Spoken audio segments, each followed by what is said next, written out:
Yesterday, at a breakfast for Republican senators, Trump tried to downplay the electoral spanking. Last night, it was, not expected to be a victory. It was very Democrat areas, but I don't think it was good for Republicans. I don't think it was good. I'm not sure it was good for anybody. But we had an interesting evening, and we learned a lot. Yeah. That sounds like what you'd say after a Tinder date where someone had to go to the hospital. On Sunday, he sat up in bed and posted, the NFL has to get rid of that ridiculous-looking new kickoff rule. How can they make such a big and sweeping change so easily and quickly? It's at least as dangerous as the normal kickoff and looks like hell. Sissy football is bad for America and bad for the NFL. Jimmy Kimmel and Stephen Colbert roast Trump on live TV with facts. You know what's beautiful about Jimmy Kimmel and Stephen Colbert? They don't just roast Donald Trump with jokes. They roast him with facts, with evidence, with video proof that you can see with your own eyes. And Trump absolutely loses his mind every single time because he can't argue with reality when it's playing on a screen right in front of millions of people. I'm talking about moments where Kimmel and Colbert don't just say Trump lied, they show you Trump lying. We're just, as I said, we're just 9 months into Trump's turn, and he's going Hulk smash on the White House. Last time, it took him at least 4 years to bring a demo crew to the Capitol. This is happening after Trump specifically promised his ballroom construction wouldn't touch the existing White House. Here he is talking about it this summer. It won't interfere with the current building. It'll be near it, but not touching it, and pays total respect to the existing building, which I'm the biggest fan of. It's my favorite place. I love it. Just before their talk, Trump sent China a message. He announced that he's ordered the Pentagon to start testing nuclear weapons again. And that's right, if they won't give him the peace prize the regular way, he's gonna take it by force. Reporters on Air Force One asked him why he decided to do this and why he decided to do it right before he met with the Chinese. And his answer was basically, I did it because they did it. With others doing testing, I think it's appropriate that we do also.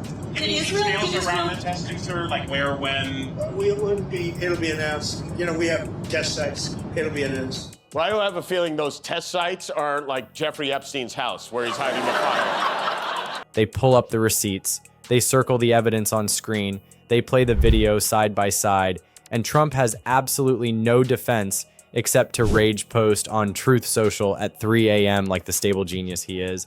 Let me start with one of the most hilarious fact checks I've ever seen. October 2024, Trump is at a rally doing his usual routine. He's attacking Kamala Harris for using a teleprompter.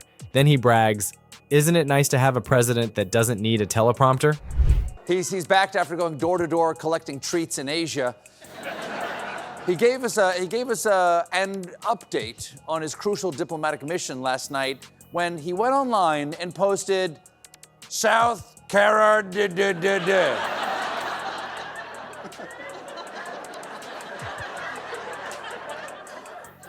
Uh-oh.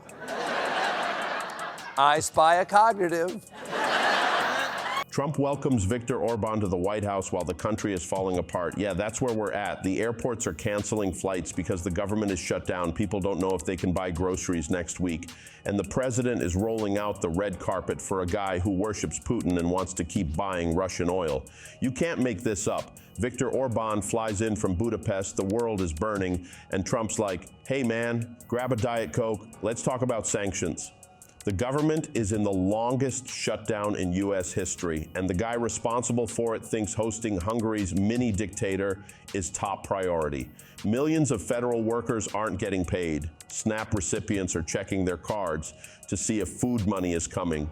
But Trump's schedule says, hang with Orban, maybe call Putin next. He even told reporters, there's always a chance I'll meet with Putin. Always a chance. Yeah, there's also a chance you could meet with Congress and reopen the government, Donnie. Try that for once. The crowd cheers. Trump looks smug. He thinks he just landed a great line. Except there's one tiny problem. Trump is literally reading this line off of two teleprompters that are clearly visible in the frame. Jimmy Kimmel gets this footage. And instead of just telling you about it, he shows you, he plays the clip and literally circles the two teleprompters on screen as Trump says he doesn't need teleprompters. Only Donald Trump would say he doesn't need a teleprompter while reading off 2 teleprompters, Kimmel says. The audience is dying because this isn't opinion. This isn't spin. This is just objective, undeniable reality. Trump said he doesn't use teleprompters while using teleprompters. It's like saying you don't wear glasses while wearing glasses. At this point, should we even believe that this is going to end up being a ballroom? It could just as easily end up being a combination Pizza Hut Taco Bell. Now, someone in his administration is clearly smart enough to know how bad this looks because the Treasury Department is right next door facing the demolition, and Treasury has now told their employees not to share any photos of the construction. Not generally something you instruct when you're proud of what's going on. Hey guys, remember, no photos at my wedding, and it's not because I'm marrying a body pillow of Mariah Carey. What I said was this. I just got a review, and has there ever been a worse host than Jimmy Kimmel at the Oscars? His opening was that of a less than average person trying too hard to be something which he is not and never can be. Get rid of Kimmel and perhaps replace him with another washed up but cheap ABC talent, George Slopanopoulos. He would make everybody on stage look bigger, stronger, and more glamorous. Blah, blah, blah. Make America great again.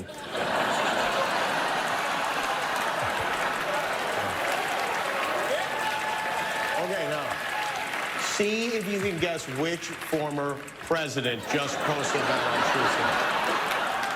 Tuesday. Anyone? No? Well, thank you, President Trump. Thank you for watching. I'm surprised you're still... Isn't it past your jail time? Before I show you more examples of Kimmel and Colbert destroying Trump with facts, hit that subscribe button. This is episode 4 of our series, and we're bringing you fresh content every single time. Smash that like button and drop a comment. What's your favorite fact-based Trump roast? Let's go. But my absolute favorite Kimmel fact check involves Trump's obsession with the Oscars. Remember that? March 2024, Kimmel hosts the Oscars for the 4th time. Trump rage posts during the show, calling him the worst host ever. Kimmel reads it on stage and delivers the legendary, "Isn't it past your jail time?"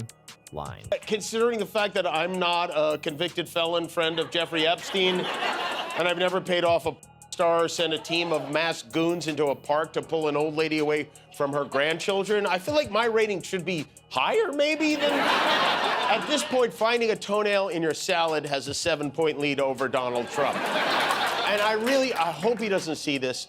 I hate to, I don't like to upset him, but I think he might be upset because the White House put out a statement this afternoon. This is a real statement. Over 77 million Americans showed up on Election Day to cast their ballots for President Donald J. Trump, who is delivering on his overwhelming mandate to put America first. Jimmy Kimmel prays every night to garner a fraction of that support to keep his show on air after ratings dropped 64% last week. Sad. I like sad with an exclamation point. Trump cannot let this go. Weeks later, April 17th, 2024, Trump is still seething. He posts this massive rant on Truth Social attacking Kimmel. But here's where it gets hilarious. Trump writes, "Stupid Jimmy Kimmel, who still hasn't recovered from his horrendous performance and big ratings drop as host of the Academy Awards, especially when he showed he suffered from TDS, right before he stumbled through announcing the biggest award of all, Picture of the Year." It was a classic choke, one of the biggest ever in show business, and to top it off, he forgot to say the famous and mandatory line, "and the winner is." Trump is attacking Kimmel for choking while presenting Best Picture. There's just one tiny problem. Kimmel didn't present Best Picture. Many were surprised to see Darth Renovator on 60 Minutes. 1 year after suing 60 Minutes for editing an interview, Trump sits down with 60 Minutes for an edited interview. Norah O'Donnell pressed the president on a number of issues, but his message was clear. Me, good. Biden, bad. They've seen their grocery prices go up, inflation. No, you're wrong. They went up under Biden. This was because of Biden. We've accepted all of these people because of Biden's open border policy. I put tariffs on China, but Biden let it lapse. What Biden did to our country should never, ever be forgotten. That was Joe Biden's war, not my war. We have no inflation. Biden had inflation and he didn't have tariffs. Look what happened to our country by having Biden as the president. Our country went to hell. Yes, it did. And you were the Uber driver who brought us there. but the new prime minister has a plan to win him over. She's going to gift him a gold golf ball. It is so sad to see how easy it is to butter up the president of the United States. Okay, quick. Trump's visiting. What do I give him this time? Gold burger? Gold TV? Have we tried spray painting a woman gold? We did? And she died because she couldn't sweat? Okay, that's out. That was Al Pacino. CNN immediately fact-checks this. They pull up the footage. They show Al Pacino, yes, the legendary actor from The Godfather, presenting the award, not Kimmel, Al Pacino. Trump literally confused Jimmy Kimmel with Al Pacino, a comedian with a legendary actor who's been in movies for 50 years, and Trump attacked Kimmel for something Al Pacino did. Kimmel's response was perfection. In fairness to our former president, many stable geniuses confuse me with Al Pacino. Destroyed. Because once again, this isn't just a joke, it's a fact. Trump made a factual error that anyone with eyes could verify, and Kimmel made him look like an idiot by simply pointing it out. News, CBS is canceling The Late Show with Stephen Colbert. Colbert just making the shocking announcement at his show taping. Now, it's unclear why the show is canceled, but it comes after Colbert spoke out against his parent company, Paramount's $16 million settlement with Trump over the editing of a 60 Minutes interview. In fact, here's what Colbert said just a few days ago. Now, I believe this kind of complicated financial settlement with a sitting government official has a technical name in legal circles. It's big fat bribe. Because this all comes as Paramount's owners are trying to get the Trump administration to approve the sale of our network to a new owner, Skydance. We've had a hell of a couple of weeks, but I did get some exciting news this weekend. According to a new poll from YouGov, which is a serious polling site, or they were before this, I am more popular than the President of the United States. Thank you. Oh, thank you. But Stephen Colbert might be even more brutal with his fact-based roasts. Because Colbert has this incredible ability to take Trump's lies and dismantle them piece by piece with specific, verifiable evidence. July 2025. Trump is telling one of his favorite stories about his uncle. He loves talking about his uncle because it's his way of pretending he's smart by association. Trump says his uncle was the longest-serving professor at MIT and that he taught nuclear, chemical, and math. Stephen Colbert gets this clip, and instead of just rolling his eyes, he does the research. He pulls up the actual facts. Trump's uncle was not the longest-serving professor at MIT. His degrees were in electrical engineering and physics, not nuclear, chemical, and math. And Trump also claimed his uncle taught Ted Kaczynski, the Unabomber, and would tell him stories about how smart Kaczynski was. Time magazine dropped a new issue to commemorate the deal. Let's take a look at his heroic cover shot. Okay. Ooh. Worst Georgia O'Keeffe ever. You know what?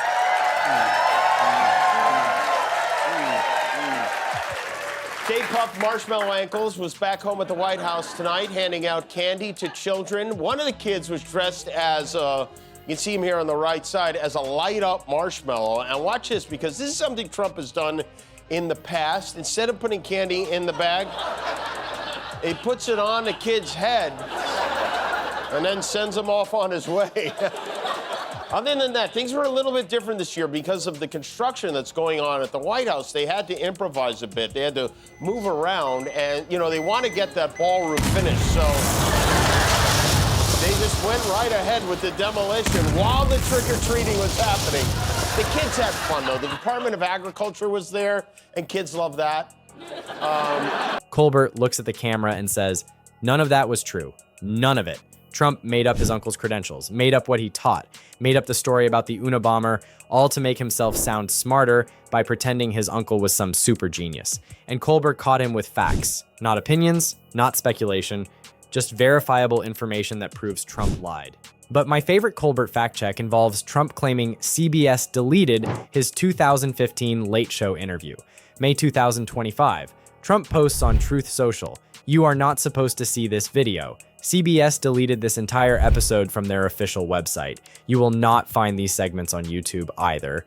Trump is trying to act like CBS is censoring him, like they're hiding evidence of how popular he was. This was not a good night for the president. Everything he touched was a loser. Trump hasn't been this embarrassed since he found out there was a Donald Trump Jr. But don't worry. If you're tired of all the losing, fear not, he's got an excuse. In fact, he's got two of them. He wrote, Trump wasn't on the ballot and shutdown were the two reasons that Republicans lost elections tonight. Now, if Republicans had won and he wasn't on the ballot, would he take credit for that? Oh, yes, he definitely would, but he lost. And then he posted this. He posted, and so it begins, which was either a response to Mamdani winning the mayoral race or he just sat down on the toilet. I don't know. Yeah. Did you ever think the President of the United States would be celebrating your unemployment? I mean, that son of a bitch, you know, is really unbelievable. Mr. Son of a bitch. I mean, Mr. Son of a bitch. His royal. Yes, yeah, no, I never imagined that we'd ever have a president like this, and I hope we don't ever have another president like this again. I mean, I never even imagined there would ever be a situation in which the president of our country was celebrating hundreds of Americans losing their jobs. But somebody who took pleasure in that. That, to me, is the absolute opposite of what a leader of this country is supposed to be. Classic victim mentality. Except there's one problem. The interview is still on YouTube. It's been there since 2015. It has over 17 million views. Snopes fact checks this. They find multiple segments from Trump's 2015 appearance still available on CBS's official YouTube channel. The full episode isn't on CBS's website because CBS only keeps the most recent season available, which is standard for literally every network. And this isn't even the first time Trump made this claim.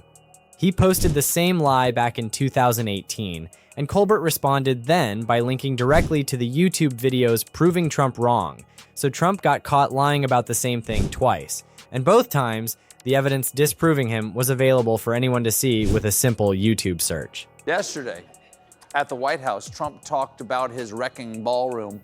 And the one thing I don't think we make enough fun of is how his brain is filled with cotton candy fantasies of lavish princely soirees. So you'll have drinks, cocktails, everything on this floor, and then they'll say, welcome to dinner. You walk into the ballroom, Mr. Senators, and you're gonna see a ballroom the likes of which I don't think it'll be topped.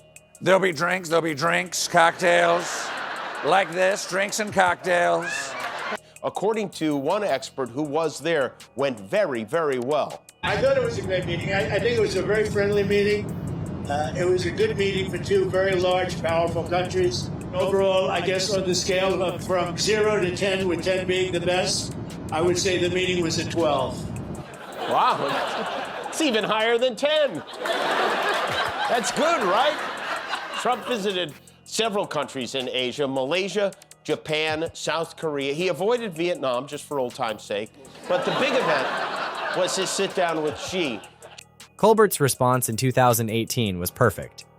I don't know why the president would take time on a national day of mourning to retweet something weird like this, but the original clips have always been online. 16 million views. Boom, not you're lying, not that's not true. Just, here are the links proving you wrong. We're Second CTA. If you're loving these fact-based roasts, hit that like button, subscribe for more episodes because Kimmel and Colbert have years of receipts on Trump. Drop a comment with your favorite. But here's what makes these fact-based roasts so powerful. Trump literally cannot defend himself. When Kimmel circles the teleprompters on screen, Trump can't say fake news. The teleprompters are right there. Inside update on Trump's very extreme White House makeover. You know who apparently wasn't on board with the plan to demolish the East Wing? Melania. Melania did not join the president for his trip to Asia, and according to the Wall Street Journal, is not a fan of his latest renovation. The First Lady is said to have raised private concerns about building this ballroom, which I would have concerns about a room where I was expected to slow dance with Donald Trump, too. But Couldn't have this wonderful news for my dear friend Jimmy and his amazing staff. They continue their show. That's right. You know, I'm so happy for them. Plus, now that Jimmy's not being canceled, I get to enjoy this again. Yeah.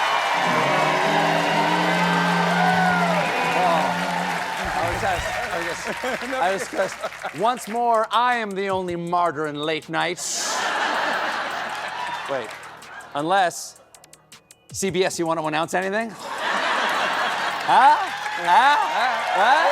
When CNN shows footage of Al Pacino presenting Best Picture, Trump can't claim media bias. Al Pacino is in the video. When Colbert links to the YouTube videos Trump claims were deleted, Trump can't argue with a URL that anyone can click. This is why Trump hates Kimmel and Colbert so much. They're not just opinion commentators. They're using Trump's own words, Trump's own footage, Trump's own lies against him. They're showing, not telling. And Trump's only defense is to call them low talent and claim they have bad ratings, which is also demonstrably false. And that's why Kimmel and Colbert will always win. Because reality is on their side, and no amount of Truth Social rants will change reality. The teleprompters were there. Al Pacino presented the award. The YouTube videos were never deleted. Trump's uncle wasn't the longest-serving MIT professor. Sedacious isn't a word. These are facts, and facts don't care if Donald Trump is mad about them.